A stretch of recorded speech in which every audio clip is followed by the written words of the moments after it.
तो बिरहे का शीर्षक है आशियाना उजड़ गया।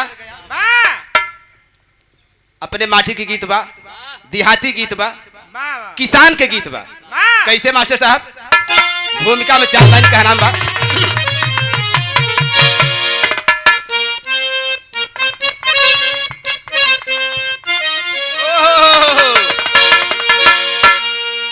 सरिता शिरोमणि पयंबुज से पावस, भर भर सुराही पयो निधि पिलाए। ऋतुराज रासरमणि नील झरना, वीणम पमीड़ा की जय जय सुनाए। रमते भ्रमर कुंज लूटत कमल पुंज, सावन की हरियाली वसुधा पे छाए। खिल के कमल कुर रही कर दमों में, बिखरे सुमन आज मालीन आए।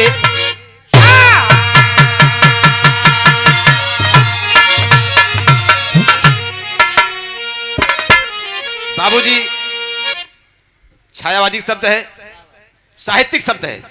शब्द के आड़ में शब्द छिपा है। कव्वाली का नमूना में कैसे मास्टर?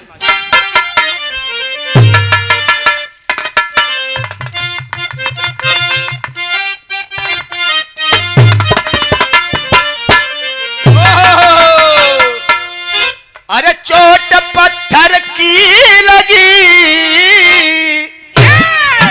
किसी शायर ने कहा, अरे चोट पत्थर की लगी सुन ले सनम। चोट पत्थर की लगी सुन ले सनम, प्यार की चादर पुरानी हो गई। पुरानी हो गई, पुरानी हो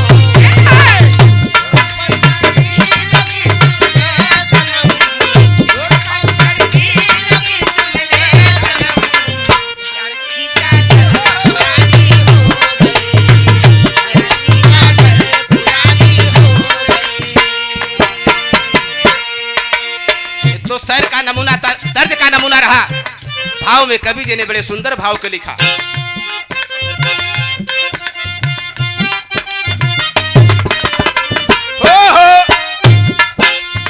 प्रेम का बंधन गजब बेजोड़ है, प्रेम का बंधन गजब बेजोड़ है। प्रेम ही एक सार है संसार का, प्रेम ही एक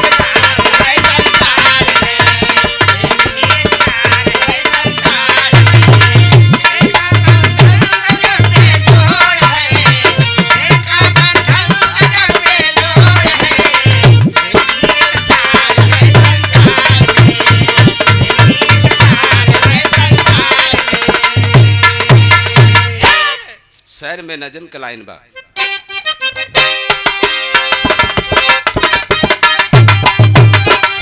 अब एक बात टाइम भाई है,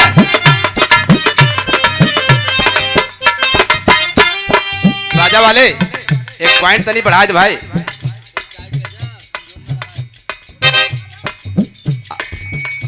सीटी न दे, थोड़ा एक पॉइंट बढ़ा दे बस। शहर में नजम की लाइन कैसे मास्टर?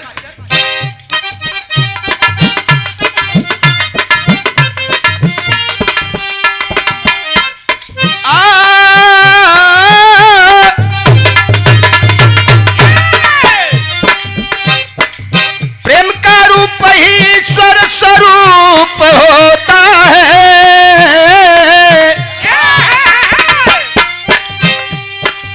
प्रेम का रूप ही ईश्वर स्वरूप होता है।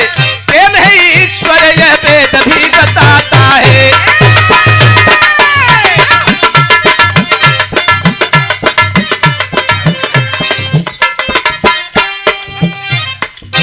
प्रेम से बढ़ के न दुनिया में कोई दूजा है।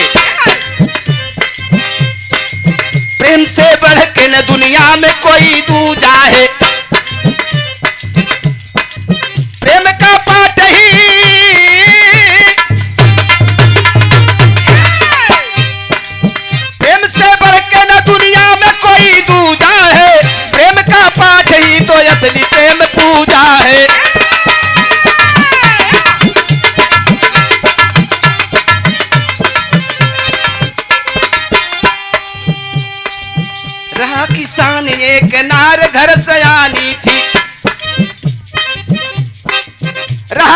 किसान एक नार घर सयानी थी, दोनों के बीच में बलखा रही जवानी थी।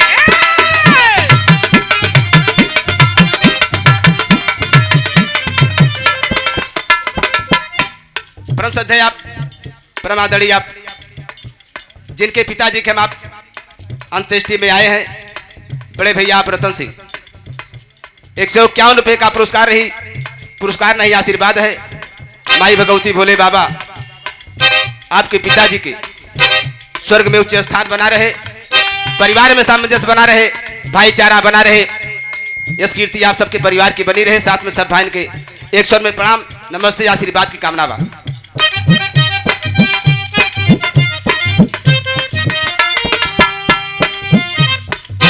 रहा किसान एक नार घर सयानी थी, दोनों के बीच में बलखा रही जवानी थी।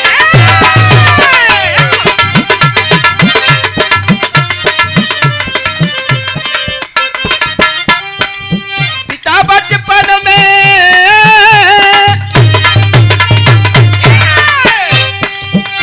बचपन में ही एकलौता पुत्र छोड़ चले, रही बूढ़ी अकेली घर से नाता तोड़ चले।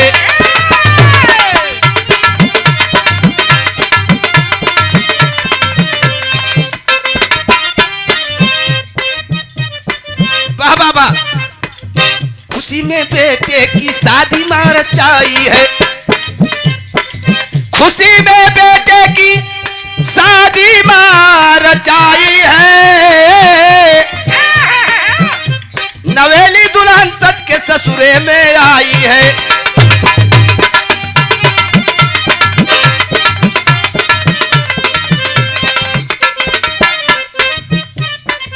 विधि विधान से भे गोदी में ललनवा हो। एक दिन हल और बैल लेके जब किसान चला, एक दिन हल और बैल लेके जब किसान चला, बुला को नारी से करता यही बयान चला, बुला के नारी से करता यही।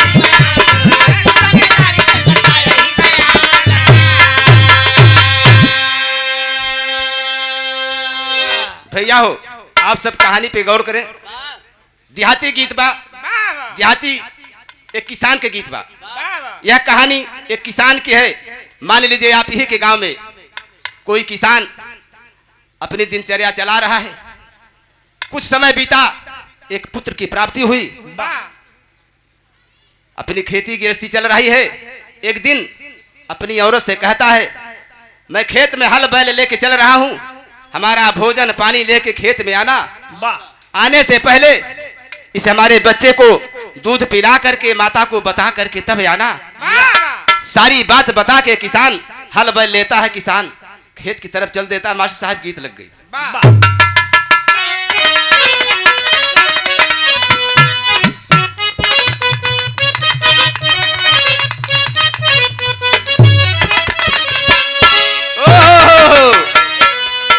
कौनो दुल्ही अपने पिया से कहत बा, कैसे कहत बा?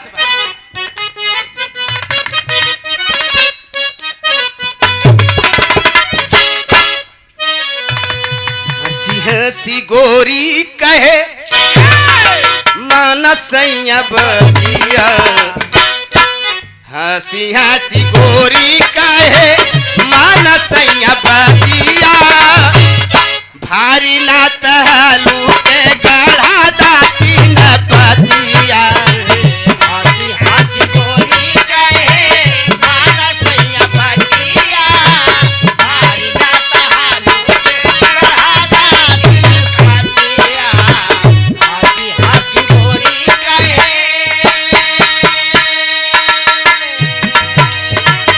यह तो तर्ज का तराना रहा बाबूजी। इसी भाव में किसान अपनी घरे तीन दुल्हन से कहता है, क्या कहता है? तारी दुल्हनिया से बोला नौजवानवा, तारी दुल्हनिया से बोला नौजवानवा, खेतवा में अइहा गोरी लाई के भोजनवा। दुल्हनिया से बोला नौजवानवा,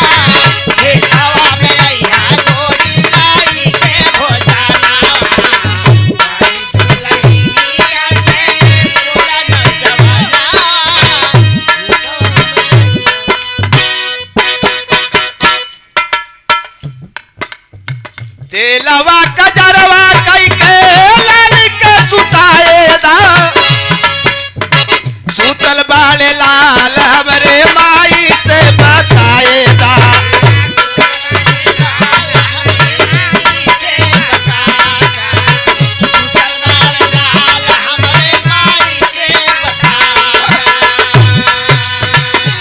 जन बनैया गोरी गोरी गोरी गोरी भोजन बनैया गोरी धाई के धियानावा खेतवा में अइहा गोरी लाई के भोजनावा भोजन बनैया गोरी धाई के धियानावा खेतवा में अइहा गोरी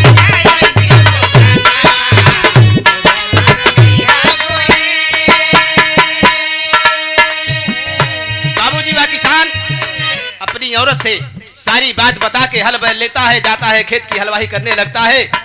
वह किसान की औरत सोचने लगी क्या भोजन बनाऊं कि हमारे पतिदेव भोजन को देख करके खुश हो जाएं। कैसे मास्टर साहब गीत लग गई।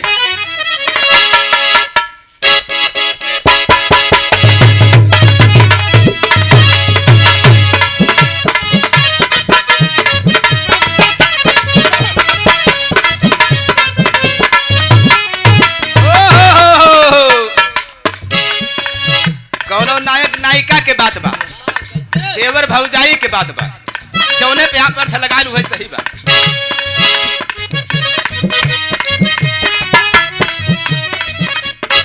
मैं प्यार करूं भरता, मैं प्यार करूं भरता, भरता सिलवाए दर चोली रे समझी।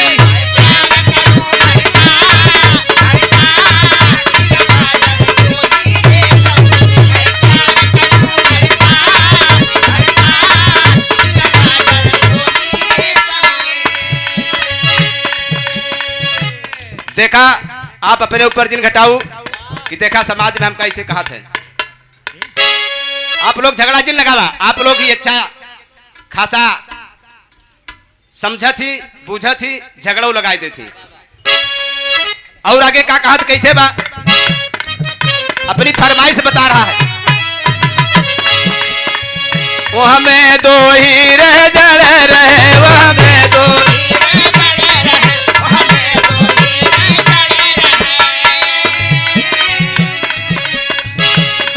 सीने से खड़े रहे, दोनों सीने से खड़े रहे, दोनों सीने से खड़े रहे। सेजिया पे हो दीदा, हो दीदा सिलवाए दर चोली रे समझी।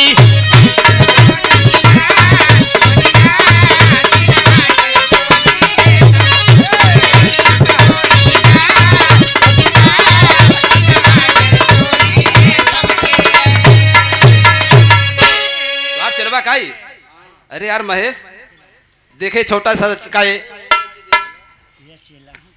भाई जय विजय वाह वाह, ये हमारे हारमोनियम मास्टर पप्पू के चेला हैं दोनों। वाह वाह वाह वाह। महेश बहुत छोट लड़का रहा हमारे यहाँ जब जाए, बहुत छोट लड़का रहा जैसे तुम्हारा हवन हवन सरचे बड़ा रहा है। माँ की ऐसी कृपा है जिसके ऊपर आपकी दया दृष्टि हो जाए वह महान बन जाता है। हमारा एक भांजा है सूरज यादव ही घाटमपुर के है, हमारे आगे पैदा हो, हमारे आगे इतना बड़ा कलाकार निकल गया क्या बताइए, ऑलराउंडर कलाकार। गुरुजी सरस्वती की माया है, ढोलक हारमोनिया आर्गन पैड विजय लाल के ओरिजिनल गीत गाता है। डायरेक्ट जब कहो मुलाकात करे खो तो उन्होंने अपने मोबाइल से बात करा थी पहुंचू जाती। गीत पे आप लोग ध्यान दे कैसे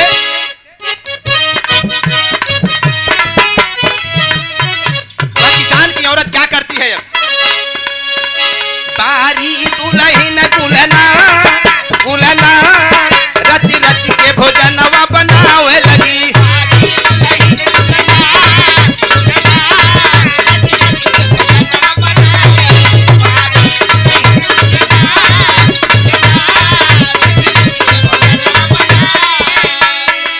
भोजन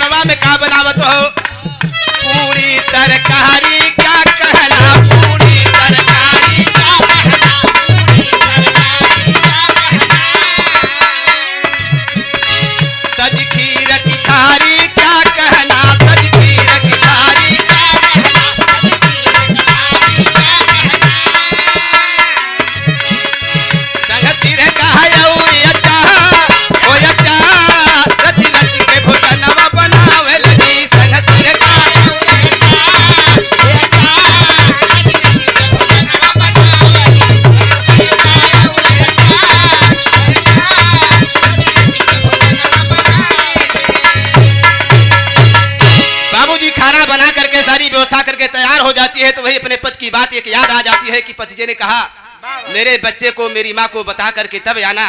तब मास्टर साहब का गीत लग गई।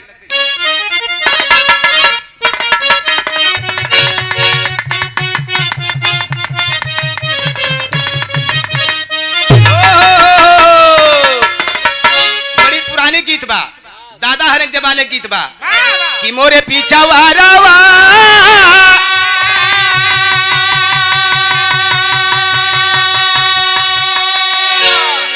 पीछा वारावा एक छिछली गड़हिया महाराजा वारे महाराजा वारे फूलवा खिलेला काचना महाराजा वारे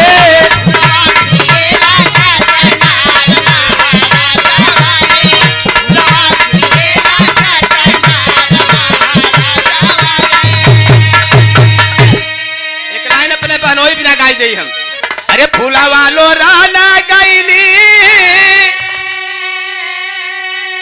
अरे हमारे बहनोई का बहनिया महाराजा वारे महाराजा वारे फूलवा गरा भरा ही जाई महाराजा वारे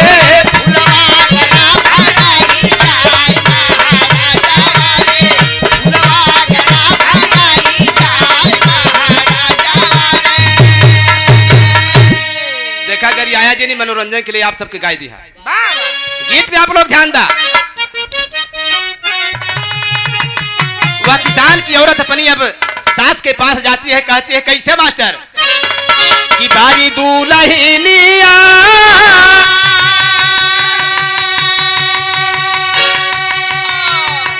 कि बारी दुल्हनिया अरे करली पुकार हमारी आई हो हमारी आई हो देखत रही हूँ लाला नामा हमारी आई हो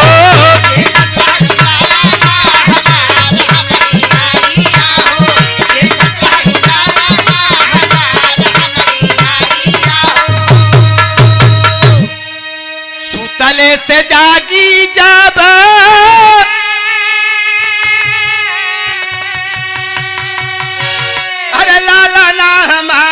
हमारी आइया हो कि हमारी आइया हो मुहवा में दूध दिहलू डार हमारी आइया हो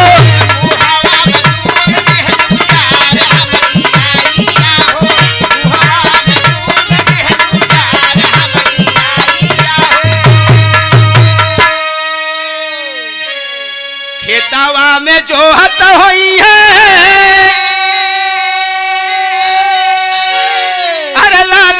तोहार हमारी आइया हो कि हमारी आइया हो भूखिया पियसिया से लाचा हमारी आइया हो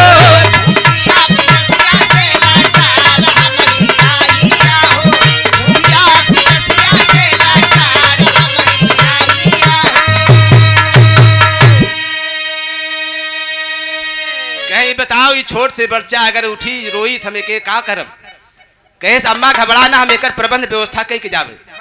अपने स्तन से बाबूजी एक कटोरी लेती है, अपने स्तन से थोड़ा दूध निकालती है, निकाल करके रोटी से ढक देती है, शिकार के ऊपर रख देती है। कहे अम्मा हमारे बचवा अगर सोए से उठी तो करे मोहना में दूध आप डालत रहो तब तक हम खेत से वापस आई जावे। सुतले से जागी जावे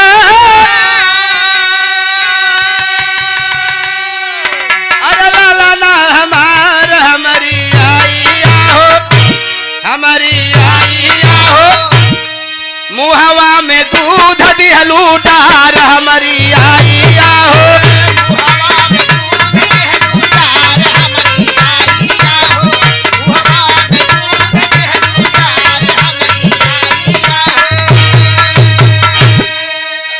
बाबूजी सारी बात बता करके अपनी सास वह जमाने में अपने सास के अय्या कहे बाबूजी। आज के दौर में परिवर्तन हुआ, अम्मा कहे लगे। वह किसान की औरत सारी बात बता करके अपनी सास को बता करके खाना ले करके चलने की तैयारी करती है। तब क्या हुआ मास्टर साहब, गीत लग गई। का मास्टर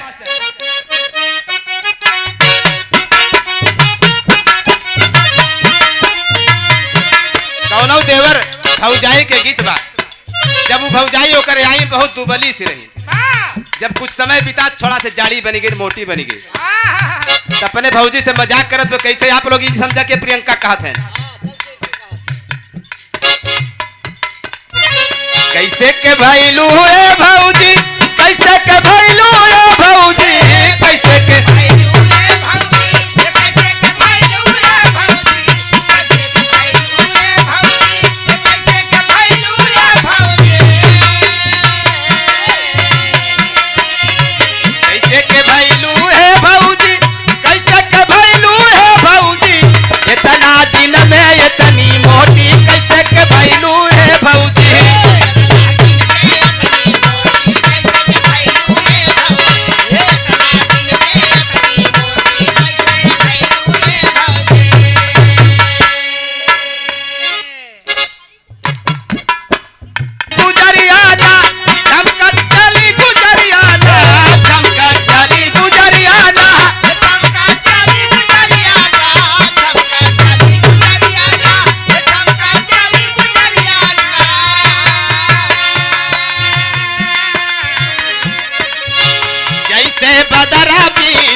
किसान बेचारा इंतजार करते करते उब गया कि हे मेरे घरवा में कौनो आफत आई गई का, इतना सहेज के आए वो बतिये हमार बिसर गई, भूखे भजन न होई गोपाला लैल यापन कंठी माला।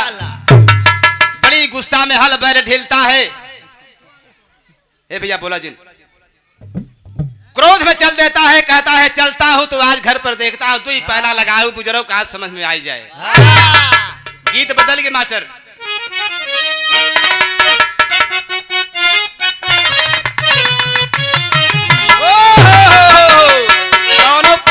परदेश से बहुत दिन के बाद जब घर पे आए, औरत बड़े प्रेम से खाजन भोजन परोस के बैठी, खाना के समय दोनों प्राणी में अनबन बनी, खनवई थरियाई फेंक दे, अकेले हो अकेले आप चले हैं। कैसे मास्टर?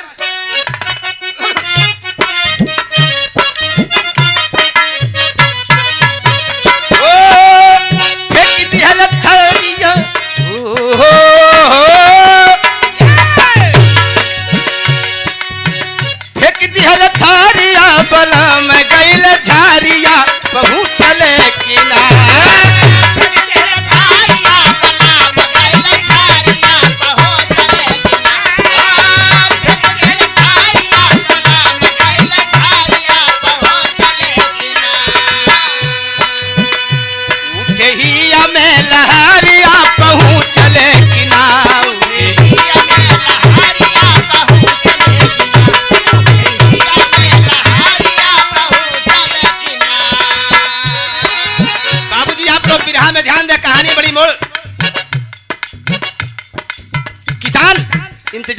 करते करते ऊब जाता है, चल देता है घर की तरफ।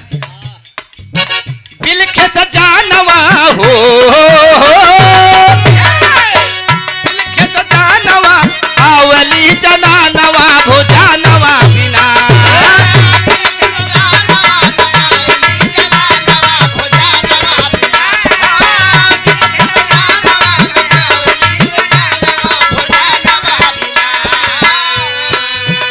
निकले भूख से परानवा भोजानवा बिना, निकले भूख से परानवा भोजानवा बिना। बहुत विलम्ब कैली हमारी दुल्हनिया, बहुत विलम्ब कैली हमारी दुल्हनिया, लेके हल बैल घर चलल सहेलिया।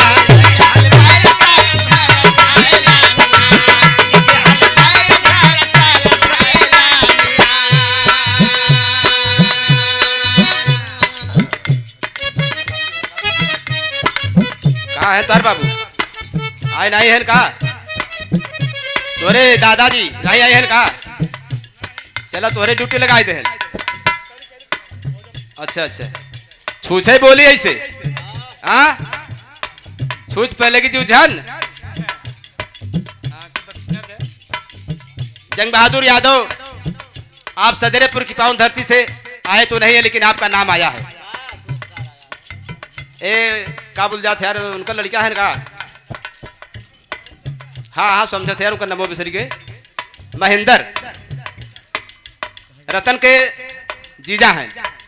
इनका भांजा जो है 51 रुपया पुरस्कार। बाबूजी प्रणाम बा, आशीर्वाद कामना साथ में सब भैया नमन बा। आप लोग बिरहा ध्यान दा, रतन भैया का आदेश बा, बिरहा होते ही रहे। आप लोग भजन भोजन दोनों करा, भोजन करत रहा, इधर से आप कान आपन लगाए रहा, ध्यान से सुनत रहा। अब जेकर विचार हो जाए भोजन करा, जेकर विचार हो बिरहा सुना। आपके आदेश बा, जितने बिरादरी भाई दूर दराज से आए हैं जाकर के भोजन करते रहे हैं, रंगारंग कार्यक्रम चलता रहेगा। कैसे भैया?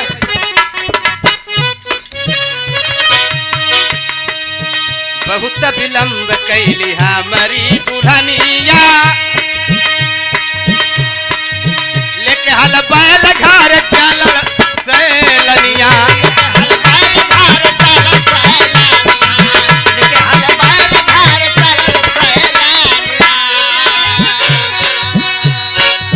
बहुत चल जनानवा हो, अब घटना घटती है इस खेत में, देखते हैं क्या होता है। बहुत चल जनानवा तब खेतवा सिवानवा भोजानवा भी।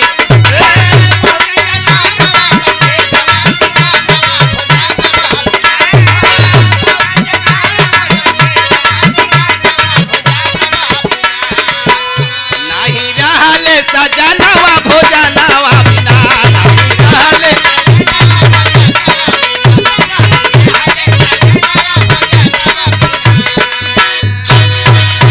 बाबूजी कहानी यहीं से मोड़ ले लेती है। जब किसान की औरत खेत में जाती है, देखती है तो दोनों नाराज, न हमारा आदमी न हमारे बैल, घबरा गई, कहाँ गए बेचारे। औरत दूसरे रास्ते से, किसान दूसरे रास्ते से, दोनों प्राणी से मुलाकात नहीं होती है। किसान की औरत खेत में पहुंची, किसान जो है घर पर पहुंचा, हल बैल को ढीला देखता है, कुछ दिखाई नहीं पड़ रहा है। भूखा बंगाली भात भात वाह। टेरी के भाव मास्टर कैसे?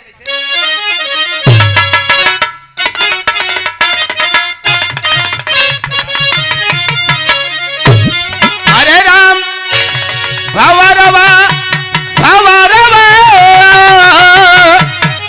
हो, भवरवा कौन डार पे गिरी, खिल के कुंज बीच में मातल बाया नरवा यरे या नरवा यरे या नारवा। खिल के कुंज बीच में मातल बाया नरवा, भवरवा कौन डार पे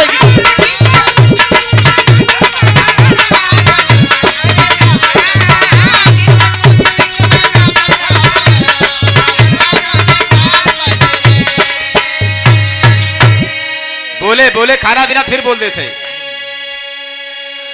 देखिए परम श्रद्धेय आप सतवंत सिंह यादव जो उनके चाचा के लड़के हैं 101 रुपए का पुरस्कार नहीं आशीर्वाद है। भैया को प्रणाम करते हैं, आशीर्वाद कामना करते हैं।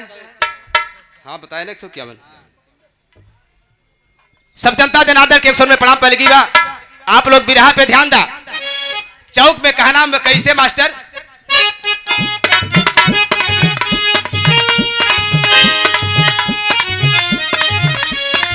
वह किसान देख रहा है, कुछ दिखाई नहीं पड़ रहा है। भूखा बंगाली भात भात वह सिकहर रोटी दिखाई पड़ रही है। कैसे मास्टर हाथ पाव धो करके दूल्हा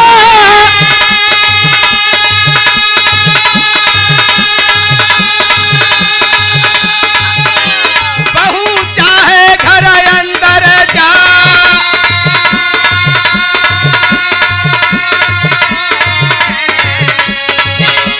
दूध जवन रखली दुलही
किसान बेचारा हक्का बक्का रही के कहे का मतलब हम दूध हो रोटियां तो खाते ही ना। कहे का बात है कहे तुम्हार दिमाग खराब बा कई भैंस रखे है कई गैया है कहे सही बात है एक गाय न भैंस न बकरी ना है न मेरे घरे। भूखा बंगाली भात भात समझा बेचारा नहीं आपने मेरा धर्म नष्ट कर दिया। न तो आप मेरे लायक रह गई मैं तो आप लायक रह गई। क्या कहे बाबूजी? हाँ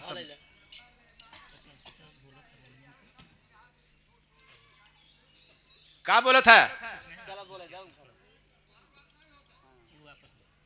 अगर कोनो त्रुटि हो बताया। अच्छा ठीक तो अब आप सब बोलबा थोड़ा लोग ध्यान बटी जाए। बस हाथ जोड़ के विनती में 10-15 मिनट समय दे दे बस। बड़े अच्छे गायक कलाकार आप स्वर्गीय रामदेव गुरु आप शिष्य हैं उनके। कमला शंकर हमारे भांजे हैं। देश विदेश आप सब तहलका मचाया। बिरहा के आप बहुत अच्छे कलाकार थे।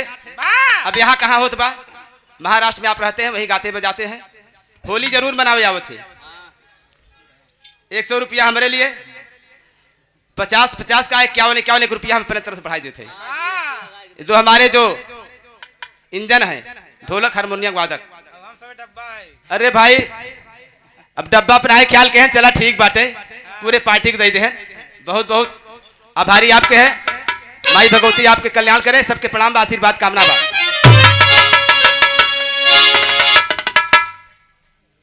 तब बेचारा वह किसान बहुत समझा रहा है बहुत कह रहा है कि देखा ये द्विपरानी के बात ईश्वर क्यों न जाने। अगर क्यों जान जाए तो समाज में कैसे मुंह दिखाओ। लेकिन बाबूजी औरत की ऐसी मनचल जात होती है अजमावे के आप अजमाए सकत ही। एक बुढ़ऊ दादा अपने बचवा से कहे बेटवा देखा 3 बात ख्याल की है। कौन? अपने दिल के बात अपने औरत से जिन बताया। पुलिस से दोस्ती मत की है। तीसरी बात सामने